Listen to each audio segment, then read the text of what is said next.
Nyní zde mám přihlášku pana poslance Kamala Farhana. Musím vystoupit, protože na české politické scéně se objevují stále noví a noví dezinformátoři. Jeden větší než druhý.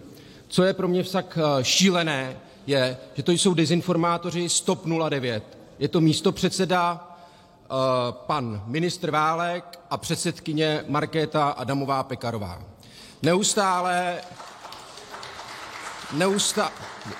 Neustále dávají do éteru nepravdivé a lživé informace o lécích. Mluví o tom, že ministr Válek, že máme nárůst o 800% v penicilinu. Není to pravda. Včera jsem se díval na paní, vaším prostřednictvím, Adamovou Pekarovou, kdy říkala, že spotřeba léků narostla o 500%.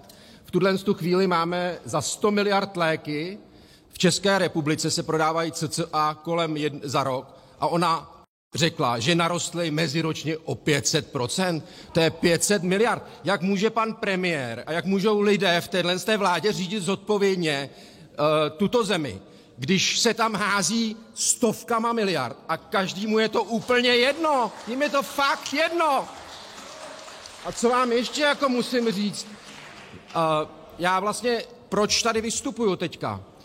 Pan ministr Válek stále svádí, že my blokujeme zákon o léčivech, který je stěžejní, který zajistí léky, že všechno bude, že je všechno zalité sluncem. A já se vás ptám, ten zákon tady leží ve sněmovně, byl projednán na zdravotním výboru, má stanoviska. Proč není zařazen na dnešní den, když je to pro vás tak důležitý zákon? My chceme pomáhat občanům, my chceme dávat to. A vy to tam prostě nezařadíte, vám je to totiž úplně jedno, to je jenom velká hra. Vy říkáte, že my zdržujeme, vy zdržujete. A proto navrhuju, aby ten bod byl zařazen jako první bod dnešního jednání, aby jsme pomohli v souladu s touto vládou českým občanům. Děkuji.